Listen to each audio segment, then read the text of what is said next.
Hello నమస్తే ఆదాబ్, నేను మీ అనుష. మన ఇంటి బృందావనంకి స్వాగతం. మీరు నా ఛానల్ ఫస్ట్ టైం చూస్తున్నట్లయితే సబ్స్క్రైబ్ చేయండి అండ్ పక్కనే ఉన్న బెల్ ఐకాన్ని ప్రెస్ చేయండి. హలో ఎవ్రీవన్, ఎలా ఉన్నారు అందరూ? చాలా బాగున్నారు కదా.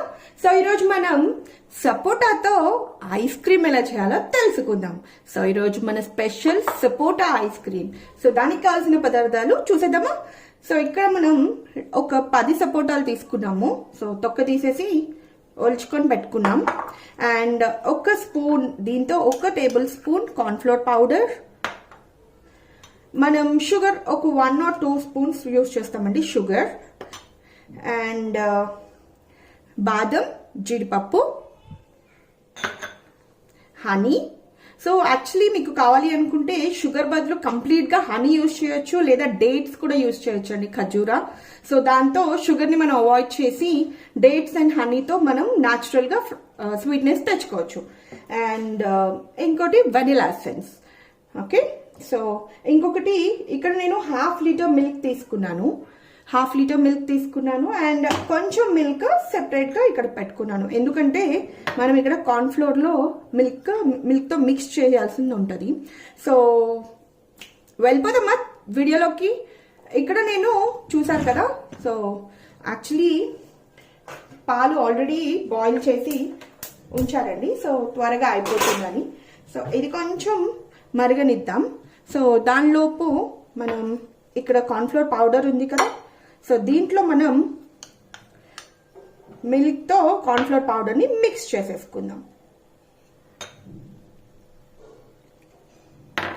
సో కార్న్ఫ్లోర్ ఉండలు కట్టుకోకుండా నీట్గా కలుపుకోవాలండి ఇక్కడ.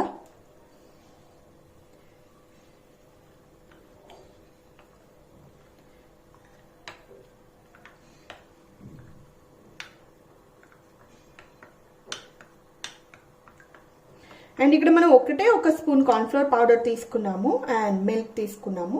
మిల్క్ కూడా ఊరికే మిక్సింగ్ పర్పస్గా యూజ్ చేస్తున్నాము ఇక్కడ. అండ్ మీకు ఇక్కడ వెనిలా ఎసెన్స్ చెప్పాను కదా, సో నేనైతే ఇది డిమార్ట్లో కొన్నాను. సో మీకు బయట కూడా దొరికిపోతుంది చాక్లెట్కి వీటికి సంబంధించిన స్టోర్స్లో. సో ఇదిగోండి, పాలు, కార్న్ఫ్లోర్ ఒక స్పూన్, ఇంకా దీంట్లో వెనిలా ఎసెన్స్ కలిపింది ఉంది. అండ్ పాలు ఆల్రెడీ మరిగినాయి. సో కొంచెం బాయిలింగ్కి రానిద్దాము. సో వచ్చాక ఈ మిక్చర్ ఏదైతే ఉందో అది ఆ పాలల్లో వేసేద్దాం.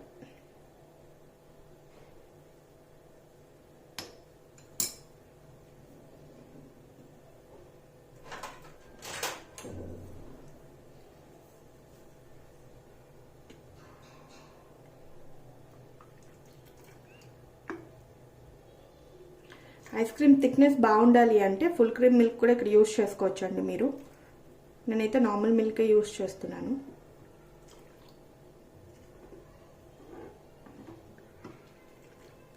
సో ఈ మిక్చర్ ఏదైతే ఉందో అది దాంట్లో వేసేసి కలుపుకుందాం.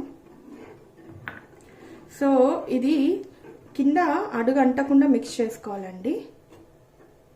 అండ్ థిక్నెస్ కన్సిస్టెన్సీ కూడా రావాలి ఇది.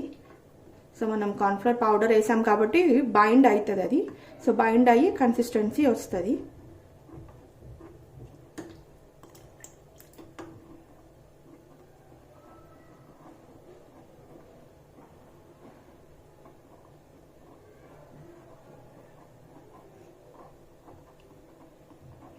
చూసుకోండి, ఇన్ కేస్ మీకు కన్సిస్టెన్సీ అంటే కొంచెం అటు ఇటుగా పాలు ఎక్కువ అయ్యి కార్న్ఫ్లోర్ మీకు తక్కువ అయింది, సో కన్సిస్టెన్సీ తక్కువ అయింది అనుకుంటే మీరు కొంచెం కార్న్ఫ్లోర్ పౌడర్ ఇంకొక స్పూన్ ఆర్ 1/2 స్పూన్ యాడ్ చేసుకోవచ్చు. కన్సిస్టెన్సీ వస్తుంది. సో కొంచెం కన్సిస్టెన్సీ వచ్చేసింది, చూస్తున్నారు కదా థిక్నెస్.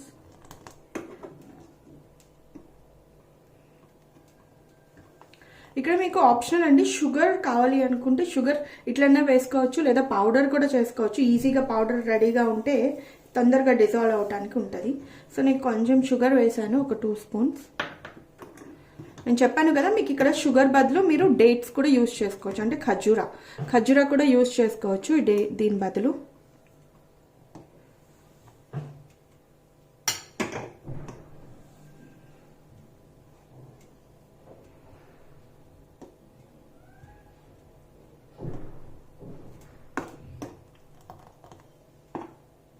ఓకే అండి, థిక్నెస్ వచ్చింది కదా. సో మనం దీన్ని చల్లారనిద్దాం. సో చల్లారనిచ్చి అండ్ నెక్స్ట్ దీన్ని మనం 4 to 6 hours లైక్ 6 hours అంటే ఒక్కొక్క రెఫ్రిజిరేటర్ ఒక్కొక్క టైప్లో ఉంటుంది కదండి. నా దగ్గర ఉన్న రెఫ్రిజిరేటర్ అయితే నేను మోడ్స్ చేంజ్ చేసుకోవచ్చు. అంటే ఎక్కువ అంటే తక్కువ టైంలో ఎక్కువ ఫ్రీజ్ అయ్యేలా కూడా నేను సెట్ చేసుకోవచ్చు. ఇప్పుడు వచ్చినాయి కదా డిఫరెంట్ ఫ్రీజర్ సామ్సంగ్. సో అట్లా రెఫ్రిజిరేట్ తొందరగా అయ్యే ఉంటాయి. సో జనరల్గా అయితే ఒక 6 hours లైక్ 4 to 6 hours అయినా సరే ఇది ఉండి డీప్ ఫ్రిడ్జ్లో పెట్టండి. సో ఇది చక్కగా గడ్డ కట్టినట్టు అవ్వాలి. సో దీన్ని మనం డీప్ ఫ్రిడ్జ్లో స్టోర్ చేద్దాం. ఎప్పుడు చల్లారిన తర్వాత డీప్ ఫ్రిడ్జ్లో పెడదాం. సో ఇది మనకి 4 to 6 hours ఉండాలి. అండ్ వాటితో పాటు మనం ఇది కూడా స్టోర్ చేసేద్దాం రెఫ్రిజిరేటర్లో, ఆల్రెడీ తీసి ఉంచాం కాబట్టి.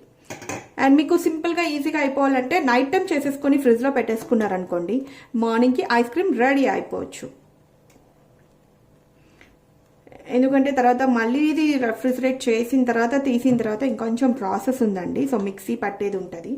సో చలో ఫస్ట్ అయితే దీన్ని చల్లారనిద్దాం. చల్లారిన తర్వాత రెఫ్రిజిరేట్ చేద్దాం.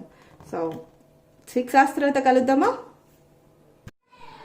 సో చూస్తున్నారు కదా, ఇది 6 hours రెఫ్రిజిరేట్ చేసి ఉన్నది. సో ఇట్లా గడ్డలాగా అవ్వాలి. అండ్ ఇక్కడ సపోటా ఉంది. సో మనం ఇప్పుడు ఇది సపోటా ఇంకా హనీ అన్నీ కలిపి బ్లెండ్ చేసేద్దాం. సో ఇది ఇట్లా అయ్యింది. సో దీన్ని మనం మిక్సీ జార్లోకి వేసేద్దాం. సో ఇది కొంచెం చూసారా కన్సిస్టెన్సీ, ఇట్లా ఐస్ మనం ఫ్రీజ్ చేసిన తర్వాత ఇట్లా అవుతుంది. సో ఇప్పుడు మనం ఇది మొత్తం మిక్సీ జార్లో వేసేసుకుందాం.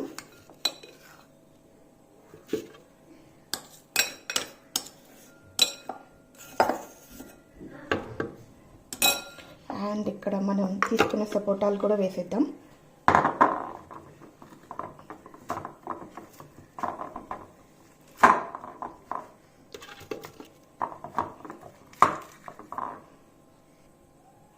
ఇంకా దీంట్లో మనం హనీ చెప్పాను కదా, హనీ కూడా వేసుకుందాం స్వీట్నెస్ కోసం. మీకు డేట్స్ ఉంటే డేట్స్ కూడా ఇక్కడ మిక్స్ చేసుకోవచ్చు. లేదా షుగర్ సిరప్ మనం మిల్క్ ఫామ్ చేసినప్పుడు అప్పుడైనా సరే డేట్ సిరప్ చేసుకొని డేట్ సిరప్ దాంట్లో వేసుకోవచ్చు. అండ్ ఇంకా డ్రై ఫ్రూట్స్. ఈ డ్రై ఫ్రూట్స్ మనం దీంట్లో వేయటం వల్ల యూస్ ఏంటంటే, కొంతమంది పిల్లలు బాదం తినరు, సో జీడిపప్పు తినని వాళ్ళు ఉంటారు. సో వాళ్ళ కోసం మనం దీంట్లో వేసి గ్రైండ్ చేసాము అంటే వాళ్ళకి మనం వేసినట్టు కూడా తెలియదు. అండ్ పిల్లలు ఐస్ క్రీమ్ ఇష్టంగా తింటారు కాబట్టి దాంట్లో ఏముంది ఏంటి అనేది కూడా పెద్దగా పట్టించుకోరు. సో డ్రై ఫ్రూట్స్ మీరు ఏవైతే వేద్దాం అనుకుంటున్నారో అది మీకు మీ ఇష్టం అండి. ఏదైనా వేసుకోవచ్చు, పిస్తా వేసుకోవచ్చు, డ్రై ఫ్రూట్స్ వేసుకోవచ్చు. మన ఇంట్లో చేసుకునే ఐస్ క్రీమ్ కదా, సో మనకి నచ్చినట్టు చేసేసుకోవచ్చు. ఓకే, ఇప్పుడు మనం దీన్ని గ్రైండ్ చేద్దాము. గ్రైండ్ చేసిన తర్వాత ఈ మిగిలిన సపోటా కూడా నేను తర్వాత యాడ్ చేస్తాను. సో బ్లెండ్ చేసిన తర్వాత అంటే గ్రైండ్ చేసిన తర్వాత ఇది ఇట్లా ఉంది టెక్స్చర్. టేస్ట్ అయితే చాలా బాగుందండి. మా బాబు అయితే వీడియో తీసే టైం కూడా ఆగనివ్వట్లేదు. సో వాడు తినాలనుకుంటున్నాడు. సో చలో సర్వింగ్ బౌల్లోకి తీసుకొని దాన్ని గార్నిష్ చేసేసుకుందాం. మీకు కావాలి అనుకుంటే ఇక్కడ యాక్చువల్లీ ఇది చాలా చల్లగా ఉందండి. సీజన్ వింటర్ కాబట్టి మనం ఎక్కువ చల్లగా పెట్టకుండా ఉండాలండి. మీకు ఒకవేళ ఐస్ క్రీమ్ లాగా చాలా గట్టిగా ఉండాలి అనుకుంటే మళ్ళీ రెఫ్రిజిరేట్ చేసుకుంటే మీకు ఐస్ క్రీమ్ లాగా ఈజీగా మీకు కనిపిస్తుంది. సో నేనైతే ఇప్పుడు ఆల్రెడీ చల్లగా ఉంది కాబట్టి సో నేనైతే ఇట్లనే ఇద్దాం అనుకుంటున్నాను పిల్లలకి. సో సెపరేట్గా మళ్ళీ రెఫ్రిజిరేట్ చేయకుండా, మీకు తర్వాత ఎట్లాగో మిగిలింది మనం రెఫ్రిజిరేట్ చేసినప్పుడు ఇంకా గట్టిగానే అవుతుంది. అండ్ ఇది ఎంత గట్టిగా అయింది అంటే మనం మిక్సీలో గ్రైండ్ చేయడానికి కూడా చాలా టైం పట్టింది. సో బ్లెండ్ అవ్వడానికి టైం పడుతుంది. సో దీన్ని ఇప్పుడు మనం బాదం, జీడిపప్పు అండ్ సపోటా అండ్ అవి ఉండి మధ్య మధ్యలో తగులుతూ ఉంటే ఇంకా చాలా టేస్టీగా ఉంది. సో నేను బ్లెండ్ చేసినప్పుడు కూడా సపోటా కంప్లీట్గా బ్లెండ్ చేయలేదు, మీకు మధ్యలో పల్ప్ అన్నది తగులుతూ ఉండటానికి సో ఉంచాను అట్లా. సో పల్ప్ అన్నది కనిపిస్తూ ఉంటుంది. అండ్ మీరు సపోటాతోనే చేయాలి అని ఏం లేదండి. మీకు కావాలనుకుంటే సీతాఫలం చాలా టేస్టీ ఉంటుంది. సీతాఫలం ఒకసారి ట్రై చేయండి, అది డిఫరెంట్ ఉంటుంది. అండ్ ఫ్లేవర్డ్గా లైక్ మ్యాంగో మీకు ఏ ఫ్రూట్ ఇష్టమైతే ఆ ఫ్రూట్తో మీరు ట్రై చేయొచ్చు ఇది. సో హనీ అండ్ మళ్ళీ కాజు, బాదం అండ్ కాజు అండ్ చీకు. ఇక్కడ కావాలి అంటే మీకు సపోర్ట్ చిన్న చిన్న పీసెస్గా పెట్టుకొని కూడా చేసుకోవచ్చు. అండ్ మీకు ఇంకా కావాలి అనుకుంటే దీంట్లో చాక్లెట్ చిప్స్ లేదా చాక్లెట్ పెట్టచ్చు. సో దీనికి మనం చాక్లెట్, నేనైతే ఇక్కడ డైరీ మిల్క్ పెడుతున్నాను. మీకు ఫేవరెట్ చాక్లెట్ ఏదైతే అది పెట్టుకోవచ్చు. సో చూసారా, ఇది యాక్చువల్లీ ఇది కరిగిపోతుంది బయట ఉండటం వల్ల.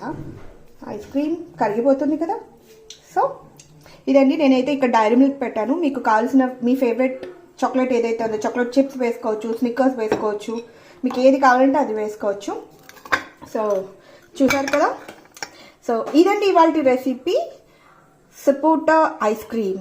సో మీకు నచ్చింది అనుకుంటున్నాను. చాలా సింపుల్గా చేసుకోవచ్చు అండి, బట్ రెఫ్రిజిరేట్ చేయడానికి మనకి టైం పడుతుంది.